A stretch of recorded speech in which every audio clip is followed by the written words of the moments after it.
is our last Climbers story before the summer. Over the past few months, we've been learning that Jesus is the King of God's kingdom. To make sure we've understood everything we've learned so far, we need to answer 3 questions. Question number 1, what's God's kingdom?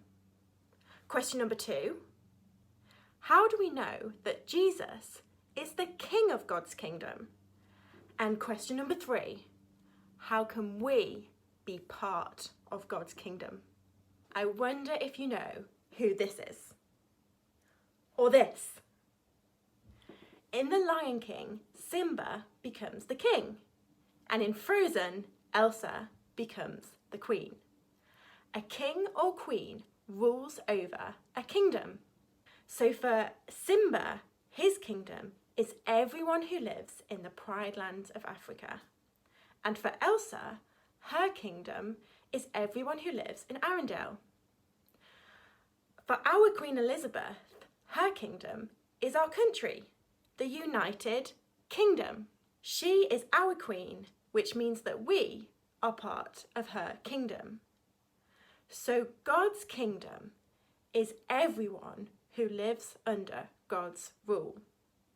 Now, it's really important to remember that everyone is invited to be part of God's kingdom. You don't have to live in a certain place.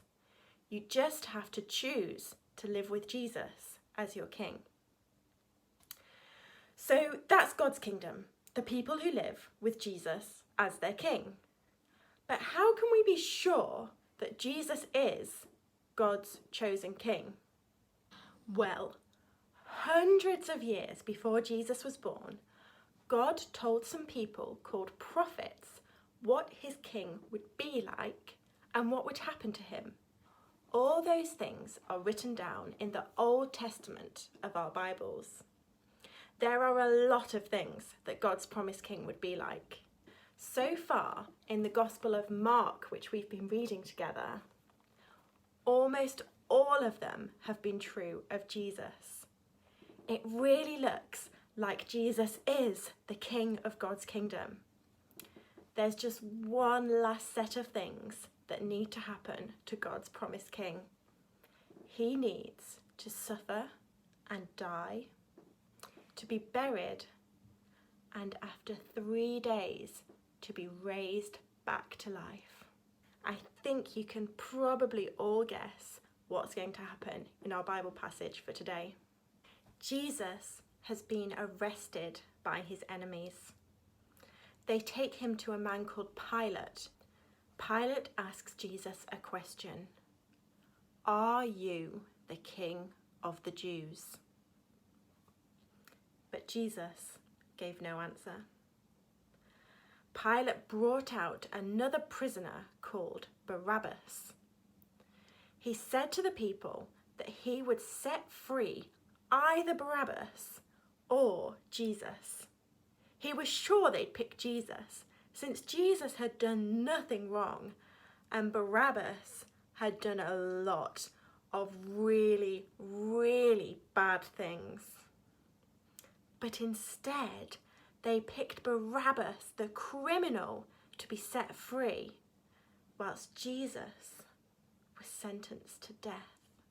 The soldiers made fun of Jesus. They spat on him, they hit him, and they took him to the cross to be crucified. As Jesus hung dying on the cross, people continued to make fun of him. They said, he saved others, but he can't save himself. And then, hanging there in the greatest pain that anyone has ever felt, Jesus died. A man called Joseph came and took his body and buried it in a tomb with a big stone rolled in front of it. Some people thought that it was all over. Jesus obviously wasn't God's promised king after all. But remember, God's promised king had to suffer and die and be buried. And what else? 3 days later, some of Jesus' followers went to the tomb so that they could put spices on Jesus' body. As they were walking there, they were wondering how they were going to roll away the stone. It was far too big and heavy. But when they got there, the stone was already rolled away. Jesus' body wasn't inside. He was alive again. 3 days after he had died, Jesus was raised from the dead, just like God's promised king had to be. Let's come back to our 3 questions. Number 1, what is God's kingdom? It's all the people who live with Jesus as their king. 2, how can we be sure that Jesus is the king of God's kingdom? Because he did everything that the Old Testament said God's promised king would do. Question 3, how can we be part of God's kingdom? We know that Jesus didn't deserve to suffer and die. We do deserve to die as punishment for all the wrong things that we think and say and do, which show that we don't live with Jesus as our king. So when Jesus died on the cross, it's because he was taking the punishment that we deserve, so that God doesn't have to punish us. And we can be part of his kingdom. We're a bit like the criminal Barabbas, who had done lots of really, really bad things, but who was set free whilst Jesus was sent to die instead. You see, the people were right. Jesus couldn't save others and himself, and he chose to die so that we could be saved. All we have to do to be part of God's kingdom is to trust that Jesus' death was for us.